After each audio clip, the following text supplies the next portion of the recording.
Je m'appelle Denis Mukwege, je suis le médecin directeur de l'hôpital général de référence de Panzi à Bukavu dans l'est de la République démocratique du Congo. Je suis gynécologue obstétricien et depuis quelques années, je m'occupe spécialement du traitement des victimes de violences sexuelles à l'est du Congo. Quand j'ai terminé mes études de médecine générale, là, j'avais fait ma thèse en pédiatrie, donc la vaccination des nouveau-nés contre l'hépatite virale B. Et donc, j'étais vraiment orienté vers la pédiatrie. Et quand je vais exercer pour la première fois, là, il va se passer quelque chose dans ma vie qui va encore changer. Donc, je vais me rendre compte que en une journée, deux femmes qui sont mortes dans la maternité où j'étais, mortes tout simplement puisqu'il n'y avait pas une prise en charge correcte. Elles sont venues un peu tard à la maternité et donc elles avaient saigné sans assistance.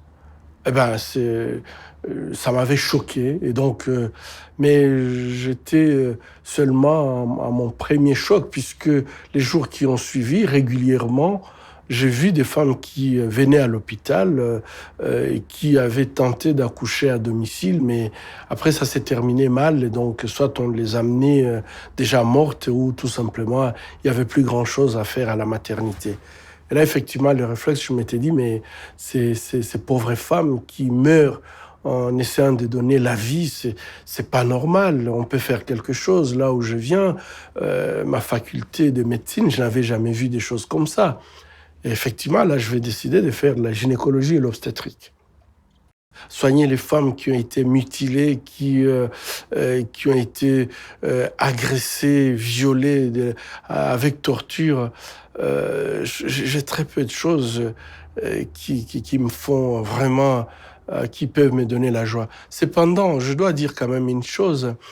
Si je continue à faire le travail que je fais, c'est puisque lorsque j'ai eu à soigner des femmes adultes qui sont incontinentes, puisque tout simplement leur vessie a été perforée, qui sont incontinentes puisque leur rectum a été perforé, et que vous arrivez à refermer, soigner cette blessure, et que ces femmes deviennent de nouveau continentes. Je crois qu'il y a deux fois où j'étais ému de voir une femme adulte qui naissait de nouveau. Et cette façon de m'appeler pour me dire, docteur, viens voir, je peux faire pipi moi-même, une femme adulte. Ce sont des choses qui non seulement vous mettent en émotion, mais là aussi vous avez la joie de donner la joie à quelqu'un qui se sentait complètement perdu. J'ai déjà soigné plus de 40 000 femmes victimes de violences sexuelles avec brutalité extrême. J'ai été dans toutes les places où les décisions se prennent dans ce monde pour dénoncer cette situation. Et malheureusement, j'attends toujours une réaction, pas seulement par rapport à mon pays, mais partout où, dans le conflit, les femmes subissent ce type de traitement. Et je pense que les femmes qui subissent ce type de traitement doivent prendre la parole. La meilleure façon de continuer à les torturer, c'est le silence. Elles doivent parler, elles doivent s'exprimer, elles doivent réclamer leurs droits. Et je pense que lorsque vous voyez la façon, en fait, dont ces femmes sont torturées, on les torture dans une zone qu'elles ne peuvent pas montrer. On les torture au niveau de leurs parties intimes, puisque finalement, là, elles sont humiliées. On les fait peut-être devant leurs enfants, devant leurs maris, devant leur communauté. Mais ces femmes, après avoir été humiliées de cette façon, elles n'auront jamais le courage de montrer ce qu'elles ont subi. Des brûlures, des blessures, des mutilations. Elles ne peuvent pas les montrer en public. Et donc, c'est une façon, en fait, de blesser quelqu'un, humilier quelqu'un et demander à cette personne de garder silence, puisque si elle montre ce qu'elle a subi, c'est une humiliation supplémentaire. Le viol comme arme de guerre, on devrait mettre une ligne rouge à ne pas franchir. Et je pense qu'à partir du moment dans un conflit, cette ligne rouge est franchie, comment peut-on parler de l'égalité ?